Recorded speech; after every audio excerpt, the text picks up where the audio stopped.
Well, we were surrounded, of course we didn't know it at the time, we were surrounded by Viet Cong, and they knew exactly what we were going to do. So it wasn't maybe 3 seconds after the illumination went off when they fired a rocket at my vehicle. They knew my vehicle was the lead vehicle and the leader of the platoon because I had 3 antennas on my vehicle, whereas all the other tracks had 1 antenna.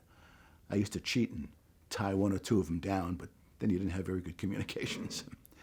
So, but they knew that it was me, and they shot this rocket at the front of our vehicle. It went in through the engine. It killed the driver immediately, and continued on through the engine and out the back hatch.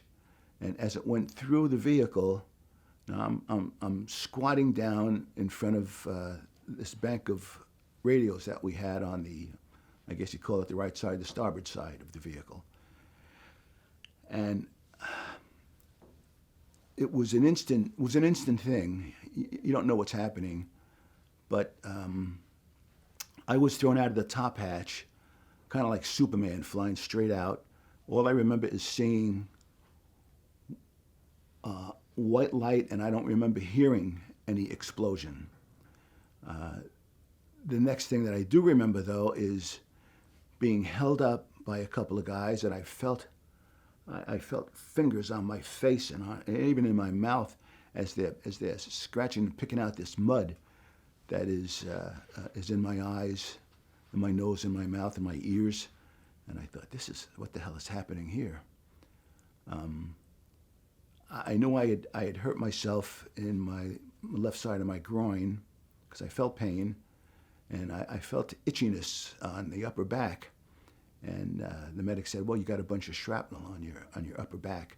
As it turned out, it wasn't shrapnel. It was bone fragments from that second lieutenant guy who was squatting next to me, and it blew his arm clean off, and some of those bone fragments ended up in my back, below my neck.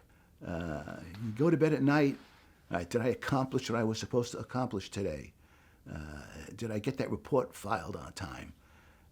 And after that, you don't have to think about those things anymore. And so from the back of your head comes flooding in all these horrible thoughts, just the nastiest things.